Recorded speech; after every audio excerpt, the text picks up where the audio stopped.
Maraming salamat po sa pagtangkilik ng ating video. Hinihikayat ko po kayong mag-like and subscribe para ma-update kayo sa susunod na nakabanata. Tara at umpisahan na natin. Buo ng isang sekta. Paggawa ng mabuti. Pagbibigay ng hustisya sa sangkatauhan. Sa mga sinabing ito ni Daryl nagtinginan ang magkakapatid. Nasabik sila ng husto sa ideyang iyon, naramdaman nilang mayroong apoy na muling nagliliyab sa kanilang mga puso. Dito na ipinakita ni Daryl ang 4 na mga pil. At ang lahat ng ito ay mga godly pil. Dito na natigilan ng tuluyan ang magkakatapid. Alam nila na nagkakahalaga ng ilang bilyon ang bawat isang pil na yon, kaya paano nagkaroon si Daryl ng 4 na piraso nito? Ngumiti si Daryl habang binibigyan sila ng tigi-isang godly pil. Alam kong na-stock na kayo sa level 5 Master General ng napakatagal na panahon, kaya tanggapin nyo ito bilang isang munting regalo mula sa akin. Para sa kanila? Nagulat pero agad na nakaramdam ng pananabik ang mga ito sa kanilang mga dibdib. Halos 1 taon na silang na-stock sa level 5 Master General. At noong mahuli sila ni Daryl, nawalan na sila ng pag-asa na makatawid pa sa susunod na level. Pero sino ang mag-aakala na papakawalan sila nito at bibigyan ng tigi-isang godly pill para makatulong sa kanilang pagpapalakas? Hindi na nakapagpigil pa si Zephyr sa kanyang sarili. Dito na niya itinaas ang kanyang kamao ng buong respeto. Hindi namin makakalimutan ang kabutihang loob na ginawa mo sa amin, Kuya Daryl. Sabi nito, mula sa araw na ito, susunod na kami sa iyo. Gagawin namin ang anumang iutos mo sa amin. Ako rin. Susunod din ako kay Kuya Daryl. Buong pasasalamat na yumuko ang 4. Magaling? Sigaw ni Daryl. Tumayo siya at sinabing, nga pala, huwag niyo na akong tawagin bilang Kuya Daryl. Ano? Ano ang dapat nilang itawag dito? Dito na natigilan ang 4. Huminga ng malalim si Daryl. Nabahiran na ng putik ang kanyang pangalan sa larangan ng pagpapalakas matapos isipin ng mga ito na sinugod niya ang Eternal Life Palace para patayin ang kanyang lolo. Kaya kinakailangan niyang magkaroon ng bagong pangalan. Iniling ni Daryl ang kanyang ulo. Nag-isip siya sa loob ng isang sandali at nagdeklara ng, mula sa araw na ito, ako na ang hindi mapapantayang Darby. Gusto ng lahat maging hindi mapapantayan. Isa itong napakagandang pangalang, simple, pero puno ng lakas. Magaling? Tango ng magkakapatid sa isa't isa, bago magtanong ng, pero ano po ang dapat nating itawag sa ating sekta? Para gumawa ng mabuti, bantayan ang pinto papasok sa langit, bakit hindi na lang? Elysium Gate. Papangalanan natin itong Elysium Gate, sabi ni Daryl. Sa susunod, tawagin niyo na lang akong Master, dahil itatalaga ko kayong 4 bilang 4 na mga warlords ng ating sekta. Tumingin ang 4 sa isa't isa, at agad na lumuhod para purihin si Daryl, mabuhay ang aming Master. Kumaway si Daryl at sinabing, ikalat niyo ang balita tungkol sa bagong sekta ng Elysium Gate. Sabihin niyo na ang sinumang sasali sa ating sekta, ay makakatanggap ng isang Black Spirit Pill. Ano? Isang Black Spirit Pill sa bawat isa nating miyembro. Napakamapagbigay talaga ni Daryl. Isang beses lamang maaaring kumonsumo ang kahit na sino ng Black Spirit Pill. Mayroon itong kakayahan na palakasin at pabilisin ng husto ang sinumang inom nito. Kaya hindi na mahirap ma-imagine kung gaano karami ang sasali sa Elysium Gate sa sandaling kumalat ang balitang ito. Huwag kayong mag-alala, Master. Hindi namin kayo bibigyan, iisang sinabi ng 4. Magaling? Natuwa rito si Daryl. Dito na niya dinagdag na, sa halip na mansyon ng mga Dixon, tatawagin na natin ang lugar na ito bilang mansyon ng Elysium mula sa araw na ito. Ang lugar na ito ang magiging pansamantala nating altar. Kaya humayo na kayo at maghanap ng mga bago nating miyembro. Dito na tumalikod si Daryl at umalis. Agad na kumalat ang balita tungkol sa Elysium Gate sa buong city pagkatapos ng 3 araw.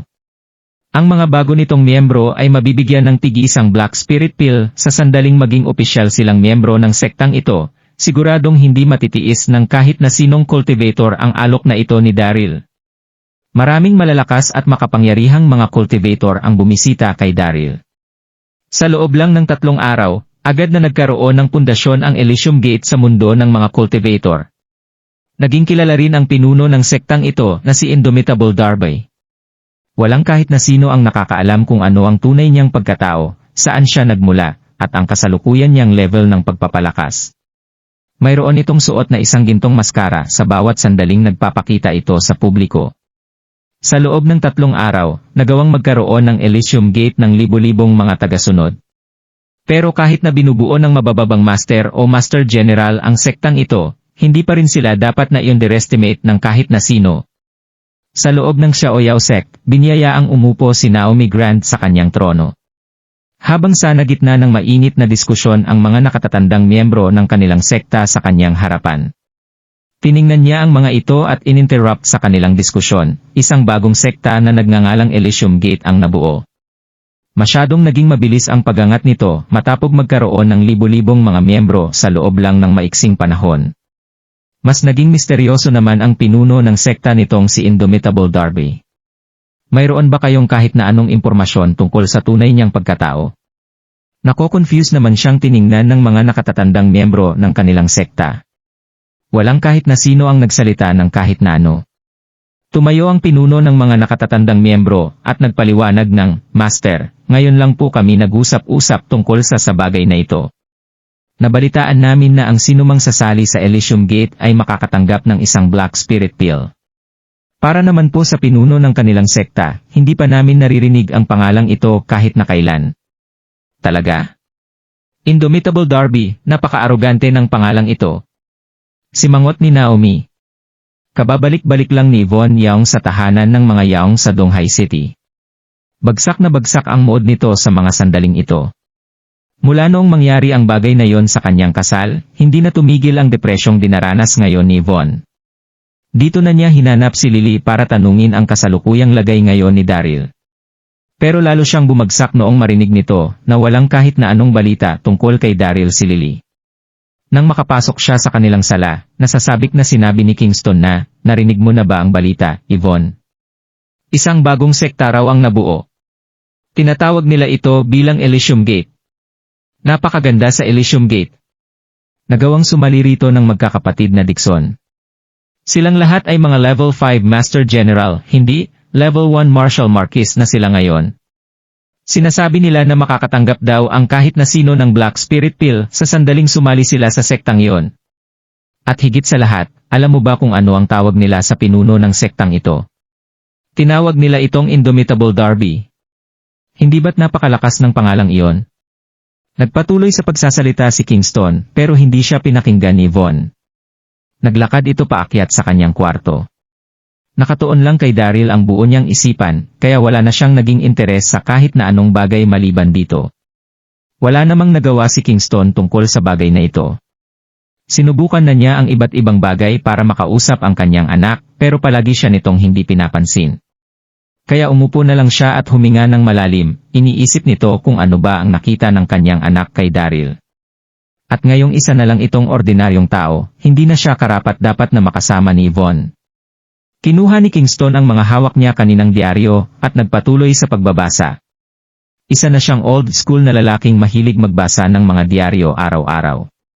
Walang tigil niyang nabasa ang tungkol sa Elysium Gate sa mga diaryo nitong mga nakaraang araw. Sa loob ng mansyon na pagmamayari ng mga Carter sa Mid-City, kasalukuyang naghuhum si Daryl ng isang kanta.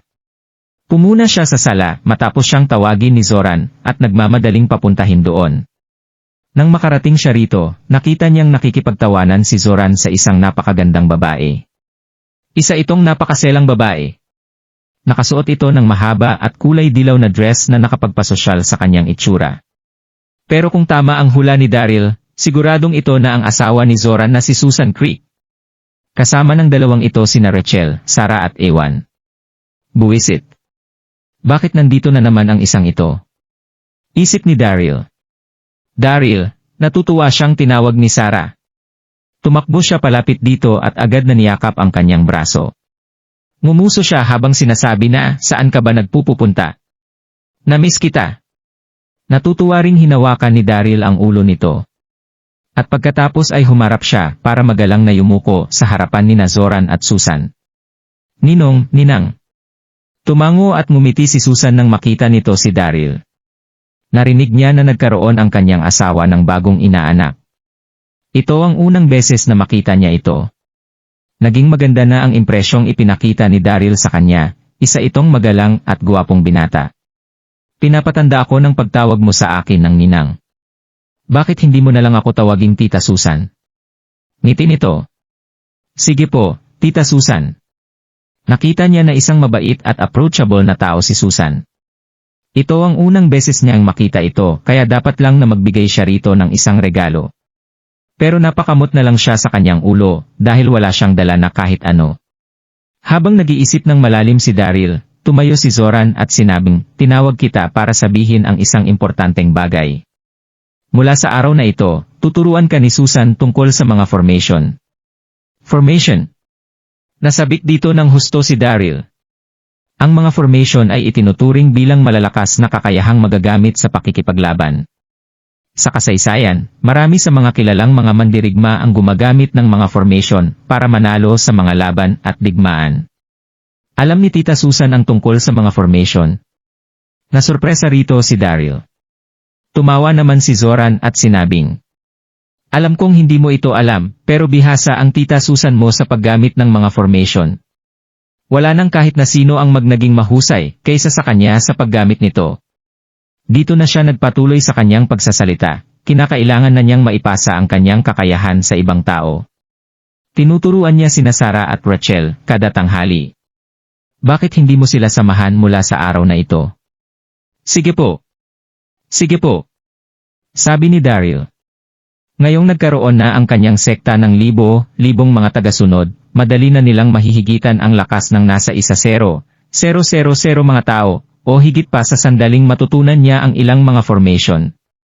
Tumawa naman dito si Susan at sinabing, sige. Sarah, Rachel, Daryl at Ewan, hintayin niyo ako sa study room. Ewan, maaari mo akong pakinggan sa mga ituturo ko mamaya. Matagal na rin kitang hindi nakita, kaya kakailanganin mong manatili rito ng ilan pang mga araw. Maraming salamat po, Tita Susan. Nagpasalamat dito si Ewan. Ngayong makikita na niya si Rachel, at matututo ng mga formation, isa itong pambihirang oportunidad para sa kanya. 4. Niyakap ni Zoran si Susan mula sa likuran at sinabing, mukhang mabuting bata talaga itong si Daryl, bulong niya, nagdesisyon na akong siya ang pakakasalan ni Rachel. Ano sa tingin mo? Ano? Nagulat dito ng husto si Susan. Si Rachel, ang pinakamatanda niyang anak, at si Ewan ay mayroon ng relasyong malapit na sa kasalan at alam na ito ng buo nilang pamilya. Kaya bakit biglang nagbago ang isip ni Zoran? Nag-isip si Susan sa kanyang sarili at nagtanong ng, alam na ba ito ni Rachel? Ano ang naramdaman niya tungkol sa bagay na ito? Tutol na tutol siya rito. Si Ewan lang ang gusto niyang pakasalan, kaya naisip ko na baka magawa mo siyang kumbinsihin na pakasalan si Daryl, mapait na tumawa rito si Zoran. Gusto niya si Ewan kaya bakit mo siya pipiliting magpakasal kay Daryl? Isa rin namang mabuting bata si Ewan, hindi magiging kahihiyan sa atin ang pagpapakasal ni Rachel kay Ewan. Mahal na mahal ni Susan ang kanyang mga anak na babae. Kaya ayaw niyang pilitin ang mga ito na magpakasal sa taong hindi nila gusto. Sinusuggest ko na hayaan mong magpakasal si Rachel kay Ewan, buntong hininga ni Susan, habang paalis ng kwarto. Sa loob ng study room, ipinaliwanag ni Susan ang formations sa kanyang mga anak. Ito ang unang beses na mag-aral ng mga formation si Daryl, kaya nagawa niyang mapakinggan ang bawat salitang binabanggit ni Susan. Nang magtapos ang kanilang klase, pumunta na si Daryl sa kanyang kwarto para sanayin ang kanyang mga napag-aralan. Kinagabihan sa bakuran ng mansyon na pagmamayari ng mga Carter, magkahawak kamay na tiningnan ni Rachel at Ewan ang mata ng isa't isa. Walang kahit na sino ang naroroon, kaya wala silang dapat na ikaalala. Rachel, mahal na mahal kita. Mas tumitindi ng tumitindi ang pagmamahal na nararamdaman ko as ayo sa bawat araw na lumilipas. Kaya na-frustrate ako ng husto nang magdesisyon siyang pakasalan mo si Daryl, sabi ni Ewan. Sumakit dito ng husto ang kanyang puso. Paano niya magagawang mabuhay sa sandaling pakasalan ni Rachel si Daryl? Mahal na mahal din kita, Ewan. Hinding-hindi ko siya pakakasalan, naninindigang sagot ni Rachel. Naiinis na siya sa bawat sandaling pumapasok sa kanyang isipan ang pangalan ni Daryl. Pero magiging mahirap ang pagsuway mo sa gusto ng iyong ama. Kakailanganin mo pa rin ang permiso ng iyong mga magulang para ihain ang iyong kamay sa taong gusto mong pakasalan. Dagdag ni Ewan. Hinawakan ng mahigpit ni Rachel ang kamay ni Ewan, habang nag-iisip ng malalim. Nang bigla niyang sabihin na, mayroon akong naisip na ideya. Pawawalain natin si Daryl sa mundong ito habang buhay. Dito na nagliwanag ang kanyang mga mata. Nasusurpresa namang ngumiti rito si Ewan. Ano ang ideya mo? Nanginig ito habang nagsasalita matapos makaramdam ng matinding pananabik matapos maisip ang pagkawala ni Daryl habang buhay. Kumindat si Rachel at sinabing, sa northeast na sulok ng mansyong pagmamayari ng mga Carter, makikita ang isang sinauna at namumukadkad na kagubatan. Ilang libong taon na itong naririto, at ang sinumang pumasok dito ay hindi na nagagawa pang makalabas. Isa itong parte ng mansyon na bawal puntahan ng kahit na sino. Noong bata pa lang ako, naalala ko pa ang ilan naming mga tagasunod na nagkamaling pumasok dito, hindi ko na sila nakita mula noong araw na iyon. Hahanapin ko si Daryl mamaya para mapapunta siya sa kagubatang iyon. At pagkatapos ay hindi na natin siya makikita habang buhay. Ano bang mahiwagang kagubatan ng peach blossom ito? Natuwa ng husto si Ewan sa ideyang iyon. Gagawin natin ang plano mong iyon, Rachel.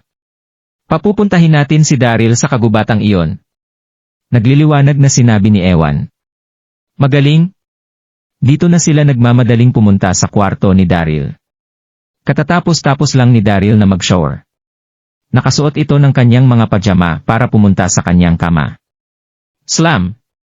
Binuksan ni Rachel ang pinto nang walang paalam.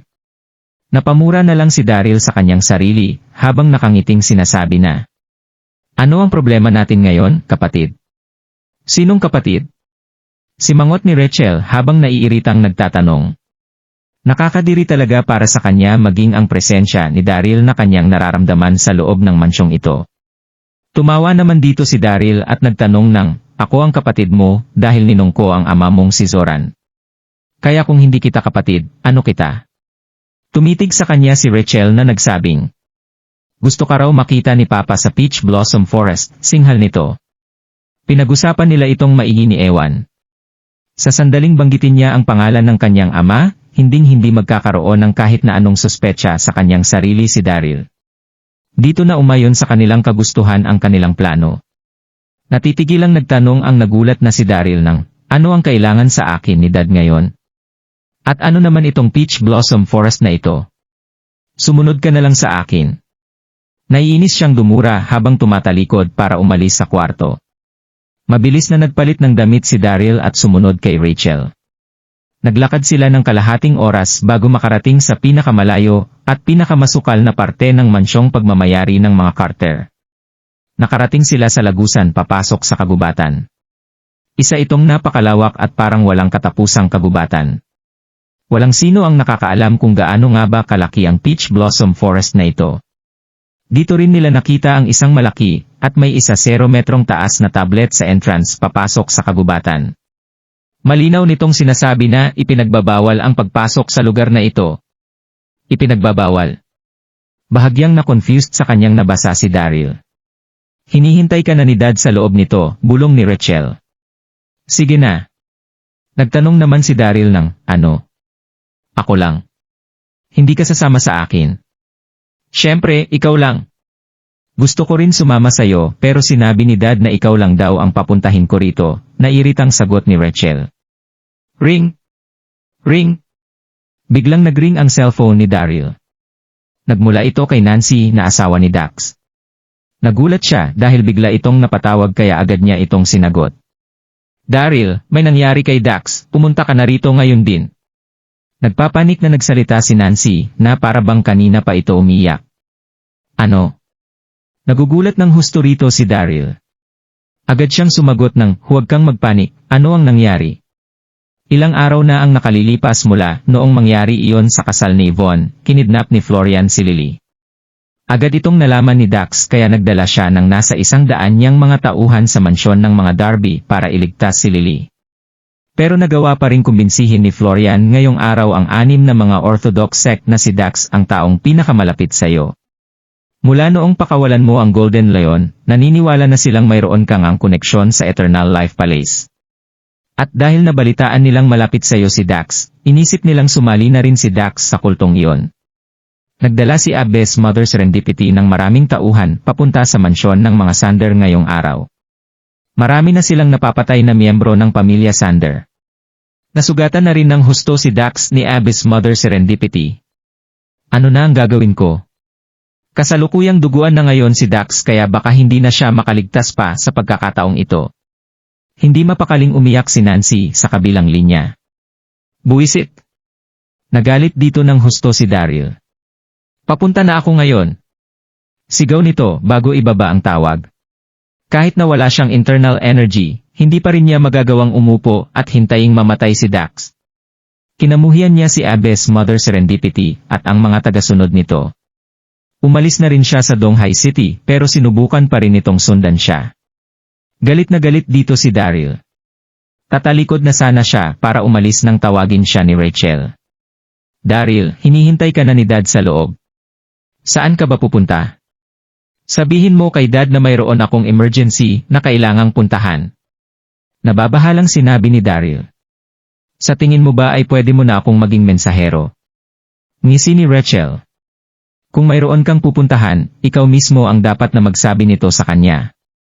Sumimangot naman dito si Daryl. Magpapaliwanag na lang ako sa kanya pagbalik ko. Nasa panganib ngayon si Dax kaya kinakailangan niya itong tulungan. Tabi! Sigaw ni Daryl kay Rachel. Paano kung ayaw ko? Malisyosong ngisi ni Rachel. Ang sabi ko, tumabi ka. Dito na muling sumigaw si Daryl. Dito na nanalamig na sumagot si Rachel nang, hindi ka pupunta sa kahit saan ngayong araw. Dito na niya ipinalakpak ang kanyang mga kamay. Dito na biglang nagpakita ang isang anino mula sa sulok. Ito ay walang iba kundi si Ewan. Dinakman nito si Daryl at inangat sa kanyang ulo. Ano ang ginagawa mo? Nasurpresa rito si Daryl. Wala siyang internal energy kaya hindi niya nagawang magpumiglas dito. Ano ang ginagawa ko? Pawawalain lang kita sa mundong ito. Agad na itinapon ni Ewan si Daryl sa loob ng gubat. Bam! Bumagsak si Daryl sa layong 1-0 metro mula sa 2. Halos mabali ang kanyang mga buto nang tumama siya sa lupa habang nakakakita ng mga bituin sa kanyang paningin. Galit na galit siya sa mga sandaling ito dahil wala siyang internal energy na magamit para labanan si Ewan. Dahan-dahan siyang tumayo pero agad siyang naguluhan nang makita niya ang nangyayari sa kanyang paligid. Isang puno ng peach blossom ang mabilis na dumaan sa kanyang harapan. Gumagalaw ang mga puno sa gubat na ito. Dito na napakurap ng husto si Daryl. Nang muli niyang imulat ang kanyang mga mata, dito na niya nakita ang paggalaw ng mga puno sa paligid na para bang may sarili itong mga paa. Ano ang nangyayari? Sinubukan niyang tumingin sa pinanggalingan niyang direksyon, pero matagal na itong nawala. Wala na rin sina Rachel at Ewan, dahil tanging mga puno na lang ang natira sa lugar na iyon. Kahit saan man siya magsimulang maglakad, hindi nagawang makita ni Daryl ang daanan palabas ng kagubatan, wala ring signal ng cellphone sa lugar na ito. Dito na na-realize ni Daryl ang panlulokong ginawa ni na Rachel at Ewan. Nagalit at nabagabag siya sa mga sandaling ito, hindi niya alam kung buhay pa ba o hindi si Dax. Dito na nagpanik si Daryl. Sa sandaling may mangyari kay Dax, siguradong pagsisisihan niya ito habang buhay. Palabasin mo na ako, Rachel Carter. Sigaw ni Daryl pero walang kahit na sino ang sumagot sa kanya. Buwisit! Sinuntok ni Daryl ang isang puno. Matapos makita ang papalubog na araw, wala nang nagawa si Daryl kundi maglakad ng diretsyo. Naisip niya na parang isang maze ang kagubatang ito na hanggat magagawa niyang maglakad ng diretsyo ay magagawa niyang makita ang daanan palabas sa lugar na ito. Mabilis na naglakad si Daryl, pero matapos ang kalahating oras ay hindi pa rin niya nakita ang daanan na kanyang pinanggalingan. Wala siyang nakita kundi walang katapusang mga puno sa paligid. Naging kakaiba ang bagay na ito para kay Daryl. Siguradong makakarating na siya sa labasan papunta sa mansyon ng mga Carter sa sandaling maglakad siya ng 30 minutes sa direksyon na kanyang pinanggalingan, pero hindi pa rin niya nagawang makalabas sa gubat na ito. Maliban na lang kung isa itong uri ng formation. Buwisit, hindi ako naniniwala rito. Nagnitnit dito ang mga ngipin ni Daryl. Binuksan niya ang flashlight ng kanyang cellphone at muling naglakad ng diretsyo. Sa mansyon ng mga Carter, kakain na ng hapunan ang pamilya Carter. Inutusan ni Zoran ang chef na maghanda ng isang salo-salo. Naroon ang lahat maliban kay Daryl. Tiningnan ni Zoran ang paligid ng lamesa at nakasimangot na nagtanong ng nasaan si Daryl. Isang maid ang nababahalang sumagot ng nagpunta na po ako sa kwarto niya master pero wala po siya roon. Hindi ko rin po siya makita sa buong mansyon. Naguluhan dito si Zoran. Kakaiba ang bagay na ito. Paanong hindi niyo siya mahanap? Umalis ba siya kanina? Agad na malalaman ni Zoran ang bawat pag-alis na ginagawa ni Daryl. Hindi pa umaalis si Daryl sa mansyon nang hindi nagpapaalam kay Zoran. Kinuha ni Zoran ang kanyang cellphone at ilinyal ang number ni Daryl pero hindi nagawang kumonekta ng kanyang tawag. Sinubukan naman siyang i-comfort ni Susan, huwag kang magalala, ipapahanap ko siya sa mga tauhan natin. Tumango naman dito si Zoran. Dito na niya inutusan ang ilan sa kanyang mga maid ng, sige na. Hanapin niyo siya. Dad, pinutol ni Rachel ang pagsasalita ng kanyang ama. Tumayo siya at sinabing, huwag na kayong magabala na hanapin siya. Iniisip ko na umalis si Daryl nang hindi nagpapaalam sa atin. Napakabastos talaga nito. Bahagyang ngumiti si Rachel habang iniisip sa kanyang sarili na. Nasa loob na siya ngayon ng Peach Blossom Forest kaya hindi niyo na siya magagawa pang hanapin habang buhay. Napakabait na bata ni Daryl. Siguradong magsasabi siya sa atin sa sandaling umalis siya rito sa mansyon. Dito na nakisali si Sarah sa usapan at nagdagdag ng, dahil hindi niya nagawang magpaalam sa atin, sigurado ako na nandirito pa rin siya. Ngumuso naman si Rachel at sumagot ng, bakit ba napakataas ng tingin mo sa nakikitirang manugang na yon? Mag-isip-isip ka nga. Siguradong naramdaman ng kuripot na yon na inferior siya sa pamamahay na ito kaya napagdesisyonan na niyang umalis. Tumigil ka na, agad namang pinutol ni Zoran sa pagsasalita ang kanyang anak na si Rachel. Rachel, paano mo nagawang magsalita ng ganyan sa kinakapatid mo? Hayaan mong sabihin ko as ayo na nagmula rin si Daryl sa isang malaking pamilya, sa kilalang pamilya Darby. Ano naman? Pinatalsik din naman siya sa pamilyang iyon, bulong ni Rachel. Dito na mabilis na lumapit ang isa sa mga maid at nababahalang sinabi na, Master, nakakita po ako ng mga marka ng yapak sa daanan papasok sa Peach Blossom Forest. Maaring mula kaya ang mga ito kay Daryl. Ano? Napatayo rito si Zoran. Agad ding namutla ang mukha ni Susan habang nagtatanong ng, sigurado ka ba na mga bakas ng yapak ang nakita mo roon? Ang Peach Blossom Forest ay isang uri ng complex na formation. Ang sinumang pumapasok doon ay hindi na nakakabalik pang muli. Nang pakasalan niya si Zoran, gustong-gusto nang intindihin ni Susan ang formation na bumabalot sa gubat na iyon. Maraming taon din ang ginugol niya para mapag-aralan ito pero hindi pa rin niya mahanap ang solusyon para rito. Ilang taon na rin ang nakalilipas nang pumasok dito ang ilang mga naku-curious na tagasunod. Hindi na sila muling nakabalik pa mula noong araw na yon. Wala rin kahit na anong signal sa loob ng gubat, at hindi rin magagamit ng kahit na sino ang kanilang internal energy sa loob nyoto. Kahit na gaano pa ito kalakas, hindi magagawang lumipad ng kahit na sino papunta sa ibabaw ng Peach Blossom Forest. Kaya naglagay ang mga Carter ng isang dambuhalang tablet nitong nakaraan sa daanan papasok sa gubat para mapigilan ang mga tao sa pagpasok dito. Marunong namang magbasa si Daryl kaya bakit pa rin siya pumasok dito? Masunuri namang sumagot ang tagasunod ng, Madam, mayroon po talagang set ng mga yapak sa daanan papasok sa gubat. Pero hindi po ako sigurado kung kanino ang mga ito. Ano na ang gagawin natin ngayon? Nabahala na rito si Zoran. Mabilis siyang nagpunta sa daanan papasok sa kagubatan. Hindi niya hahayaang may mangyari na kahit ano sa kanyang inaanak. Kahit ano. Sumunod ang lahat kay Zoran maliban kina Rachel at Susan. Humigop si Susan ng tsaa. Bahagya itong ngumuso habang nagtatanong ng, sabihin mo nga sa akin ang totoo, Rachel.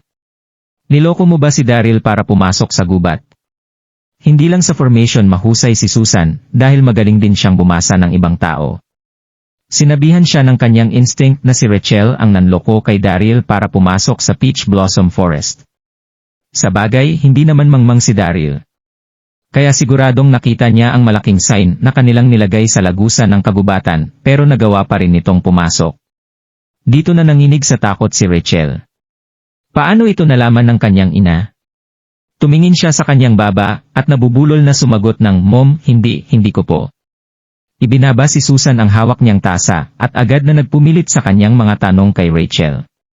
"Huwag kang magsinungaling sa akin.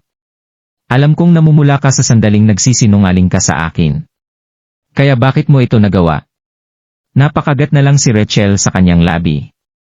Wala na siyang nagawa, kundi umamin sa kanyang ginawa.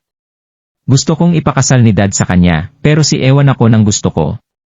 "Mom, mali po ba ang ginawa ko?"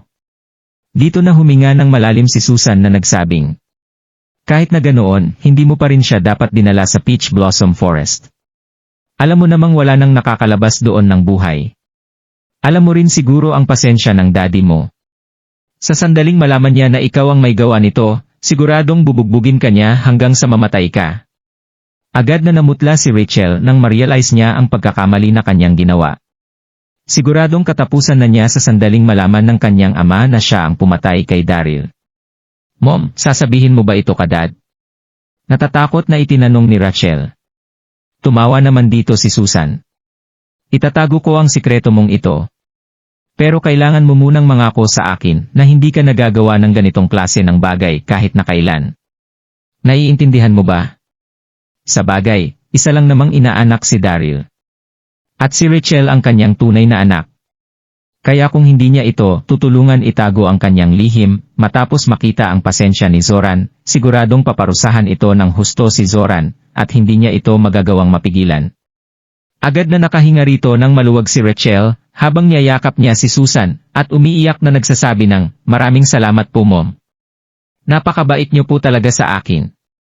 Ngumiti naman si Susan at hindi nagsalita ng kahit na ano, nagliwanag ang kanyang mga mata sa tindi ng pagmamahal niya sa kanyang mga anak. Tumayo si Zoran sa daanan papasok sa Peach Blossom Forest para tingnan ang mga yapak na nakita ng kanilang mga maid. Nagkalat ang mga buhangin sa paligid kaya hindi nito malaman kung kay Daryl ba ang mga yapak na ito o hindi. Papasok na sana siya sa gubat nang hilahin siya ng kanyang mga tagasunod. Sinabi ng isa sa mga ito na, "Master, hindi po tayo sigurado kung si Daryl ba talaga ang pumasok sa gubat na yon. Ano na po ang mangyayari sa sandaling hindi na po kayo makalabas sa gubat?" Kumalma na rin si Zoran nang marinig niya ito at nag-isip ng isang sandali. "Kumuha ka ng mga tao para bantayan ang lagusang ito sa lahat ng oras. Utos nito, maghanap ka rin ng mga taong maghahanap kay Daryl sa labas ng mansyon."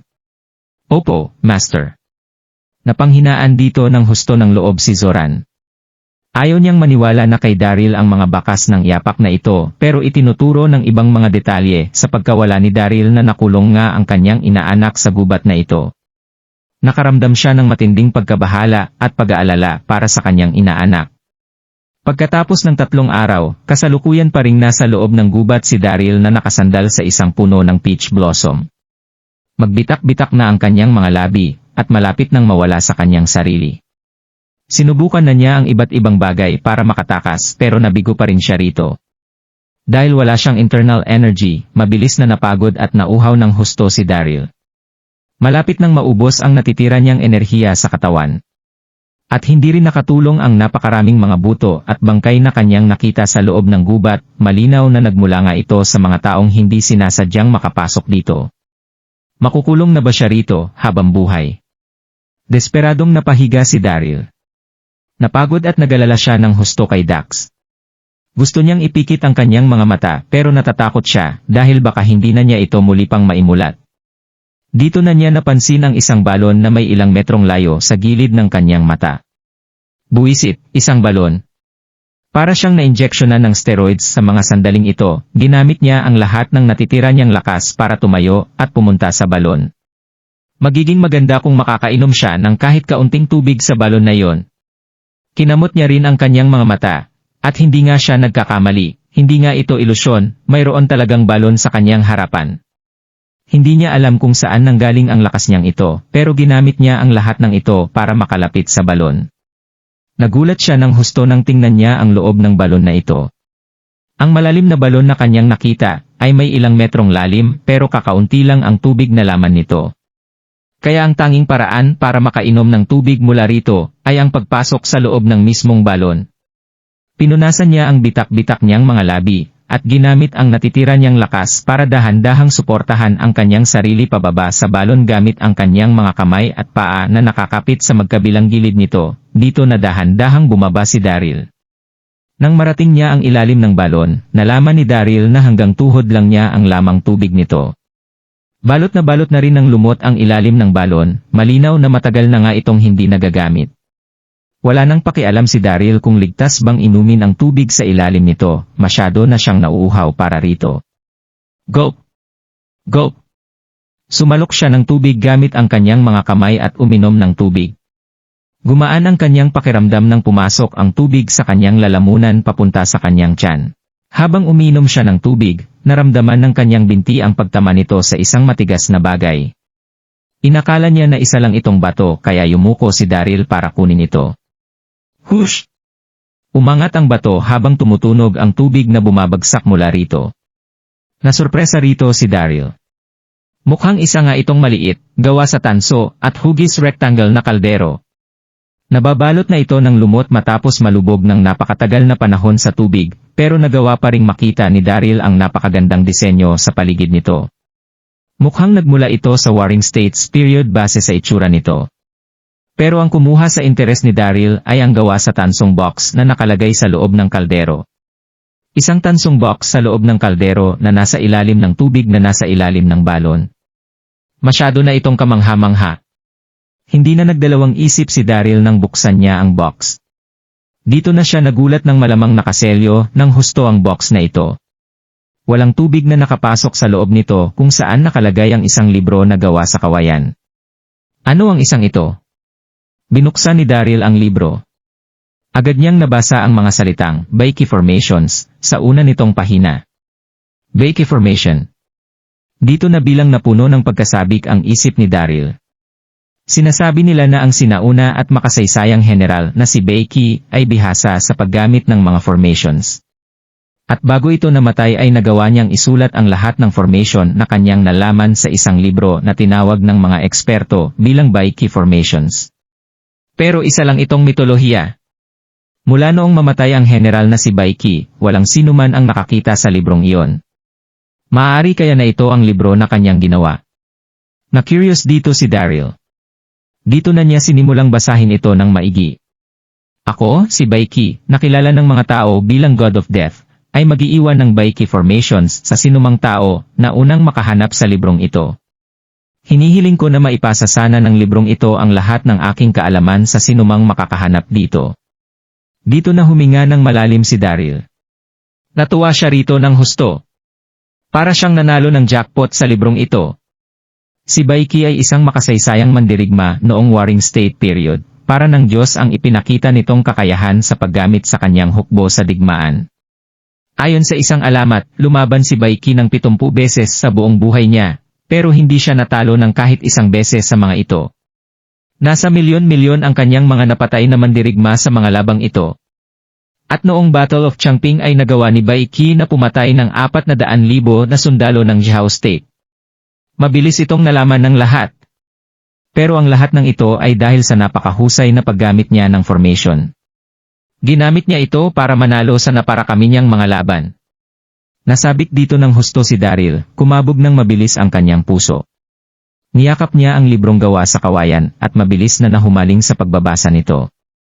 Ayon sa librong gawa sa kawayan, ang mga formation ay nahati sa dalawang mga kategorya. Ito ay ang offensive at defensive formation. Kagaya ng kanilang mga pangalan, ang mga offensive formation ay mga uri ng formation na agresibong umaatake sa kalaban. Isang halimbawa nito ay ang Big Dipper Formation ng Wudang Sect. Marami pang ibang mga formation maliban dito, gaya ng Trap Formation. Isa itong formation na ginagamit para ikulong ang sinumang papasok dito. Mukhang ang Peach Blossom Forest na ito ay isang formation na ginawa ni Baiki ilang libong taon na ang nakalilipas. Marami na siyang nakulong na tao mula noon, at wala pang kahit na sino ang nakakalabas sa formation na ito. Mukhang sinuwerte si Daryl na makaligtas sa formation na ito ni Baiki. Detalyadong inilarawan ng Baiki Formation ang napakaraming formation at kung paano gamitin ang mga ito. Nahumaling ng husto rito si Daryl, dito na mabilis na lumipas ang oras sa kanyang paligid. Pagkalipas ang 3 araw ay ibinaba na rin ni Daryl ang libro, at nakaramdam ng matinding thrill sa kanyang dibdib. Uminom siya ng kaunting tubig, muling kumapit sa magkabilang gilid ng balon, at dahan-dahang umakyat palabas nito. Nagawa na niyang mamaster ang buong Baiki Formation sa loob ng 3 araw. Kung hindi siya nagkakamali, ang Peach Blossom Forest na ito ay nasa ilalim ng Dragon Trap Formation. 3 sa kaliwa, 1 naman sa kanan, bulong ni Daryl sa kanyang sarili. Gumawa siya ng 3 hakbang pakaliwa, at 1 hakbang pakanan. 7 sa harapan. 2 sa kaliwa. 3 patalikod. 6 na pakanan, bulong niya sa kanyang sarili, habang naglalakad paabante, at sa loob ng isang maiksing sandali ay nagawa na rin niyang makalabas sa gubat. Nang makalabas siya sa kagubatan, bumagsak siya at napaupo sa lupa. Halos 1 linggo na rin siyang hindi kumakain, at nagawang mabuhay sa pag-inom ng tubig sa ilalim ng balon. Gutom na gutom at pagod na si Daryl sa 1 linggong pagkakakulong niya sa loob ng Peach Blossom Forest. Pero natuwa pa rin siya ng husto dahil nagawa niyang makalabas ng buhay sa gubat na iyon. Young Master. Nagpakita ang Young Master. Sigaw ng isa sa mga tagasunod. Nagulat sila ng husto na parabang nakakita sila ng multo. Ipaalam niyo ito kay Master ngayon din. Sigaw ng isa sa kanila. Nanghihina na sa mga sandaling ito si Daryl. Nagngit-ngit ang kanyang mga ngipin habang kinukuha ang kanyang cellphone para tawagan si Dax.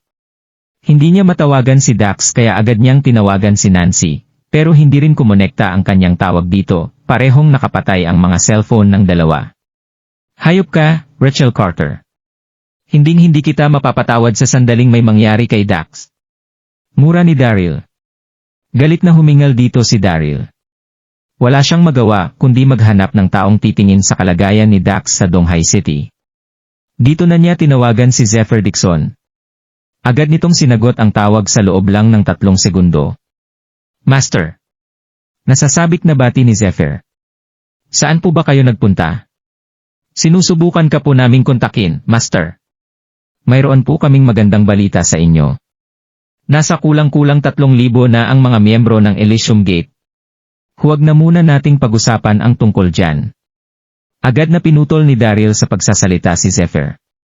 Nanghihina niyang sinabi na, gusto kong pumunta kayong 4 sa mansyon ng mga Sanders sa Donghai City para tingnan ang kalagayan ni Dax Sanders. Ngayon din. Opo, Master. Agad na sumagot si Zephyr bago ibaba ang tawag.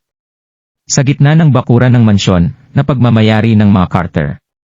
Ilang mga tauhan ng mga Carter ang nagbuhat kay Daryl papasok sa sala ng mansyon. Kasalukuyan nang nagtitipon-tipon doon ang buong pamilya. Lumapit si Zoran kay Daryl at nilagay ang kamay nito sa kanya at sinabing, Daryl! Ok ka lang ba, sabi nito.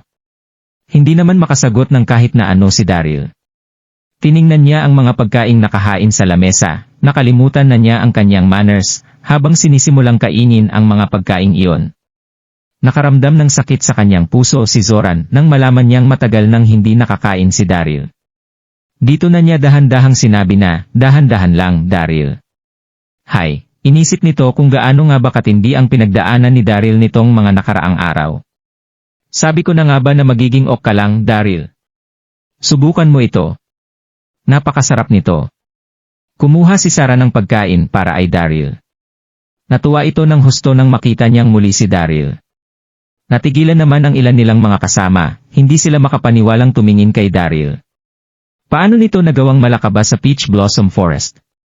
Umupo rin sa tabi ng lamesa ang walang magawang si Rachel. Kasalukuyan nang nagdidilim ang kanyang mukha. Hindi niya inaasahang makakalabas si Daryl sa gubat na yon. Napakagat naman sa kanyang labi si Susan, habang tahimik na nagpapanik sa kanyang kinaupuan. Nagalala ito na baka tapusin ni Zoran ang anak niyang si Rachel sa sandaling sabihin ni Daryl dito na niloko siya ni Rachel na pumasok sa gubat na iyon. Ano na ang kanyang gagawin?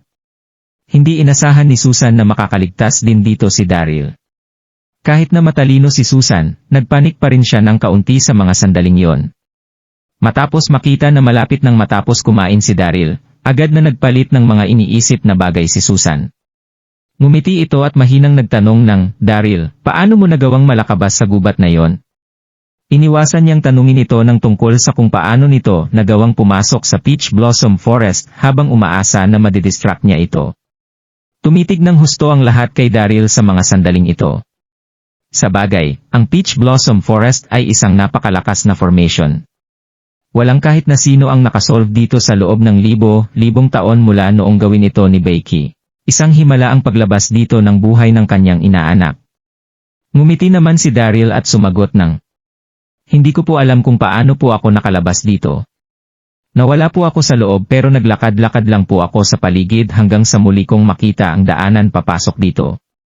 Mukhang sinuwerte lang po ako na makabalik dito," normal na sinabi ni Daryl. Hinding-hindi niya sasabihin kung paano niya nagawang i-master ang Becky formations. Nasasabik na nag-usap-usap ang lahat ng sabihin niya iyon, sinuwerte si Daryl dahil nagawa niyang makalabas sa Peach Blossom Forest matapos maglakad-lakad sa paligid nito. Tumawa naman si Susan at sinabing, "Kamangha-mangha ang ginawa mong iyon. Kung alam mo lang, ilang araw din kaming nagalala sa iyo. Siguradong pagod ka na kaya pwede ka nang pumunta sa kwarto mo para magpahinga."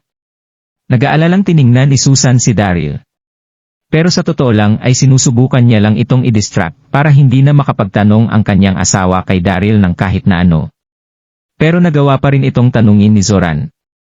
"Daryl, napakalaki ng nilagay naming babala sa lagusan papasok ng gubat na nagsasabing ipinagbabawal ang pagpasok dito ng kahit na sino. Kaya paano mo nagawang pumasok dito?" Buwisit, nanginginig na sinabi ni Susan sa kanyang sarili. Nagkatotoo pa rin ang pinakakinatatakutan niyang bagay. Dito na biglang nagring ang cellphone ni Daryl.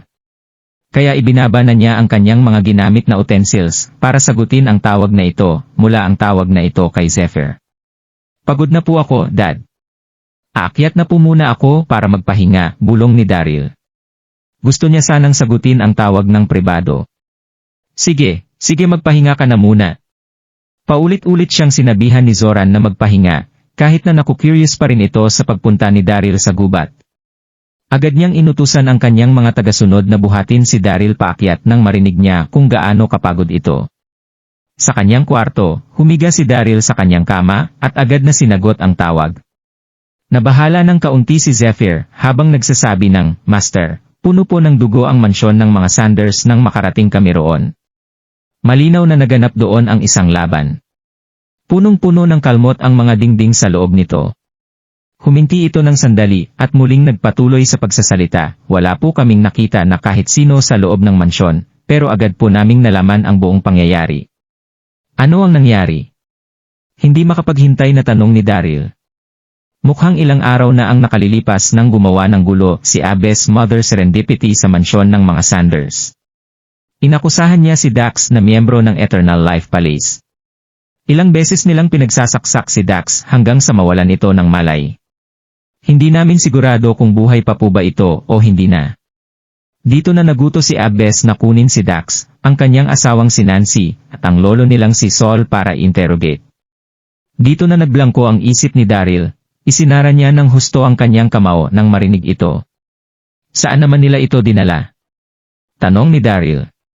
"Hindi na po ako sigurado sa bagay na yan," seryosong isinagot ni Zephyr. Namula ng husto ang mga mata ni Daryl habang nanalamig na sinasabing, "Alamin niyo ito para sa akin. Hanapin niyo sila. Kahit na halughugin niyo pa ang buong Jiangnan, kinakailangan niyong iligtas si Dax anuman ang mangyari." "Opo, Master. Ililigtas po naming sila." Magalang na sagot ni Zephyr bago ibaba ang tawag. Ibinato ni Daryl ang kanyang cellphone sa kama. Napakatindi ng galit na kanyang nararamdaman sa mga sandaling ito. Dito na niya narinig ang isang mahinang katok sa kanyang pinto. Inisip niya na si Sarah lang ito na gusto siyang puntahan para makipaglaro sa kanya. Pero nasurpresa siya nang malamang si Susan ang pumasok sa kanyang kwarto. Isang payat na imahe ang tumayo sa kanyang pintuan. Hindi ito si Sarah, dahil ito ay walang iba kundi si Susan. Nakasuot si Susan ng maalon at mahabang dress na nagpakita sa napakagandang hubog ng kanyang katawan. Sa ilalim ng liwanag mula sa buwan nagmukhang sexy at kaakit-akit ang kanyang mukha. Inaamin ni Daryl sa kanyang sarili na napanatili nga ni Susan ang kanyang itsura, gaya ng biyenan niyang si Samantha. Nasa kanyang 30s na si Susan, pero mukha pa rin itong nasa kanyang 20s, at nagmukha lang itong ate ni Sarah at Rachel sa sandaling tumatayo ito sa tabi ng kanyang mga anak. Tita Susan, nako-confused na sinabi ng nakangiting si Daryl. Ano ang nangyari? Malalim na ang gabi kaya bakit siya nagpunta rito ng mag-isa? Pwede ba akong pumasok? Magalang na tinanong ni Susan. Hindi na niya hinintay pang makasagot si Daryl dahil agad na itong pumasok at nilock ang pinto sa kwarto ni Daryl. Naglakad si Susan papunta sa kama ni Daryl at umupo rito. Tumingin siya kay Daryl at nagtanong ng, Daryl, mukhang hinang-hina ka noong una ka naming makita mula sa gubat na yon.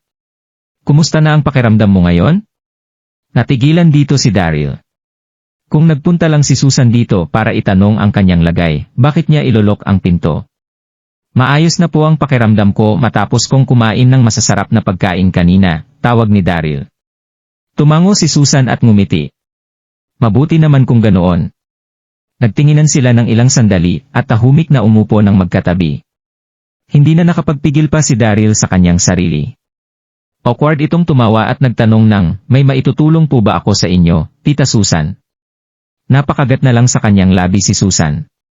Nagpunta siya rito para kay Rachel. Sa sandaling ikalat ni Daryl ang balita na niloko siya ni Rachel para pumasok sa gubat, siguradong bubugbugin ito ng husto ng kanyang ama. Kinakailangan niyang pigilan si Daryl na gawin ito anuman ang mangyari. Nagngit-ngit ang kanyang mga ngipin at sinalinan ng tsaa si Daryl. Naglakad siya palapit dito at inalok ang tasa na kanyang nilagyan ng tsaa. Ito, Daryl. Magtsaa ka muna. Ano? Hindi ito inasahan ni Daryl. Nako-confuse niya itong tiningnan at nagtanong ng, ano po ba ang problema, Tita Susan? Isang hakbang na lang ang layo ni Susan kay Daryl. Nagawa na niyang maamoy ang perfume mula sa damit ni Susan. Tumingin naman pababa si Susan at bumulong ng, mayroon sana akong pabor na gustong hingin sa'yo, Daryl. Ano pong pabor iyon? Tanong ni Daryl. Tumahimik ng isang sandali si Susan, bago dahan-dahang sabihin na, maaari mo bang hindi sabihin sa iyong ninong na niloko ka ni Rachel para pumasok sa Peach Blossom Forest? Tungkol pala yon dito. Dito na nagsara ng husto ang mga kamao ni Daryl, at nagalit ng husto matapos maalala ang mga nangyari. Hindi, nagmamatigas na sinabi ni Daryl. Hindi na niya ito nagawang pag-isipan pa. Ikaw. Padyak ni Susan sa kanyang paa. Agad niyang pinahinahon ang kanyang tono. Pakiusap, Daryl. Nagmamakaawa ako sa iyo. Sa Donghai City, nagawa ng makuha ni Abby's mother Serendipity ang mga Sanders at ikulong sa mansyon na pagmamayari ng mga Darby. Sina Dax, Nancy at Saul ay kasakupuyang nakatali sa isang kahoy na poste sa bakuran ng mansyon. Nanghihina na ang mga ito at duguan sa kanilang mga pwesto. Nasa 1-0 mga tagasunod ng ME-SEC ang pumaligid sa mga ito habang nanlalamig na tinitingnan ang tatlo. Si Jean Sander, isa sa mga disipulo ni Abby's mother Serendipity, ay agad na sumugod kay Dax habang dalang isang latigo sa kanyang kamay. Sabihin mo sa amin, ano ang connection mo sa Eternal Life Palace? Tanong nito, bakit pinakawalan ni Daryl ang Golden Lion? Nitong mga nakaraang araw ay nagawa ng sumubok ng mga tagasunod ng ME-SEC ng iba't ibang paraan para paaminin si Dax. Pero nagpupumilit pa rin itong sumagot na wala itong kahit na anong kinalaman sa Eternal Life Palace. May mga kailangang asikasuhin si Abby's mother Serendipity kaya bago ito umalis ay inutusan niya si Jean na interrogate si Dax. Ngumisi naman dito si Dax. Dumura siya ng dugo habang sumasagot ng, ilang beses ko nang sinabi sa inyo na wala kaming kinalaman ni Daryl sa Eternal Life Palace. Ano bang hindi niyo maintindihan dito? Ang ME-SEC ay isang sekta na iginagalang ng lahat. Kaya paano niyo nagawang mandukot ng tao para lang malaman ang katotohanan? Ngayong nagawa niyo na kaming dukutin para umamin sa isang bagay na hindi naman namin ginawa. Naisip niyo ba na magiging isang biro na lang ang sekta niyo sa sandaling kumalat ang balita tungkol sa bagay na ito? Slap! Agad na nilatigo ni Jean si Dax. Namansahan na ng dugo ang hawak nitong latigo. Naghit-hit naman ang mga ngipin ni Dax pero hindi siya sumigaw sa sakit na kanyang naramdaman. Napakasakit nga ng tinamo niyang latigo kay Jean, pero nainis at nainsulto siya sa ginagawa ng mga ito. Siya ang namumuno sa Donghai City. Kaya paano niya magagawang mapahiya ng ganito? Punong-puno siya ng galit habang nakatingin sa mga babaeng miyembro ng ME sect. Dito na sumigaw si Jean ng, ang lakas ng loob mong tumanggi sa ginawa ninyo. Malinaw na may koneksyon kayo ni Daryl sa kanila. Isang nanalamig na singhal ang makikita sa mukha ni Jean.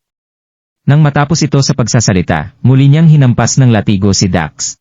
Mas naging masakit ang paglatigong ito ni Jean kaysa sa kanyang ginawa kanina. Naramdaman ni Jean na hindi pa ito sapat kaya bigla siyang nagwala sa kanyang kinatatayuan. Whip! Whip! Whip! Maririnig ang tunog nito sa buong bakuran ng mansyong pagmamayari ng mga Darby. Hindi na ito matiis pa ni Dax. Hayop kayong lahat! Sigaw nito. Mag-iingat kayo dahil sisiguruhin ko na mamamatay kayong lahat sa sandaling makalabas ako rito. Ang lakas ng loob mong sumagot ha. Simangot ni Jean bago nang lalamig na sabihin. Sige, kaya mong tanggapin ang mga latigo ko hindi ba? Kung ganoon ay lalatiguhin ko na lang ang asawa at lolo mo. Gumawa si Nancy ng isang makapanindig balahibong tili nang lampasin ni Jean ng latigo ang kanyang balikat. Dito na tuluyang nawala sa kanyang sarili si Dax, naging wild at napuno ng galit ang kanyang dibdib. Sinubukan niyang pakawalan ang kanyang sarili pero naging imposible ang bagay na ito. Masyadong mahigpit ang ginawang pagkakatali sa kanya. Malademonyong ngumiti si Jean at sinabing, sabihin mo sa akin, Dax, masasaktan ka rin ba sa sandaling latiguhin ko ang lolo mo? Dito na itinaas ni Jean ang kanyang kamay habang itinututok ang latigo kay Saul. Hindi. Malakas na sumigaw si Dax hanggang sa mamaos ang kanyang boses. Tiningnan niya ang latigo na dahan-dahang bumababa sa kanyang paningin, pero wala siyang nagawa na kahit ano para matulungan ang kanyang lolo. Itigil mo iyan. Isang boses ang pumigil sa pagsasalita ni Jean at isang patalim ang lumipad at lumampas sa katawan nito. Hiniwa ng blade nito ang latigong hawak ni Jean na humati rito sa dalawa bago bumaon sa dingding. Lalatiguhin na sana ni Jean si Saul nang lumipad ang patalim sa kanya. Hiniwa ng blade nito ang latigong hawak nito na humati rito sa dalawa bago bumaon sa dingding. Sino ang naglakas loob na mangyalam sa ginagawa ng ME sect? Malakas na sigaw ni Jean. Dito na niya narinig ang malalakas na yapak sa labas na sumipa pabuka sa pinto papasok sa kanilang kinaroroonan. Slam! Natigilan dito ang mga tagasunod ng ME. 1,000 mga lalaking nakasuot ng itim na Chinese jacket ang sumugod papasok sa mansyon. Pinamunuan ng mga ito ng magkakapatid na Dixon na sina Zephyr, Nimbus, Levin at Volt. Inutusan silang iligtas si Dax anuman ang mangyari. Nalaman din nila na dinukot si Dax at dinala sa mansyon ng mga Darby kaya agad nilang dinala ang kanilang mga tauhan papunta rito. Hawak-hawak ni Zephyr ang isang mataas na flag at iwinagayway ito sa air. Mariong siyam na mga dragon ang flag na ito na may nakasulat ring hustisya para sa sangkatauhan. Ang bawat sekta ay may kani-kanilang mga flag. Kaya agad na nagutos si Daryl na gumawa ng isang flag para sa kanyang Elysium Gate. Ang unang teknike na kanyang natutunan ay ang 9 Dragon Ascension, kaya nagkaroon ang flag na ito ng 9 na mga dragon. Pinangalanan niya rin ito bilang Nin Dragon's Justice Flag. Agad na naramdaman ng mga tagasunod ng ME ang isang malakas at nakasusuffocate na aura mula sa mga ito. Matapos makilala ang flag, mahinang nagtanong si Jean ng bakit naparirito ang Elysium Gate. May maitutulong ba kami sa inyo? Itinanim ni Zephyr ang flag sa sahig at sinabing, wala kaming tulong na kailangan sa inyo, deklara nito, naririto kami para kunin si Dax Sanders. Kung nagustuhan mo ang mga ganitong video, huwag mong kalimutan mag-like and subscribe. Panoorin mo na rin ang mga naunang kabanata para lalong maubos ang oras mo.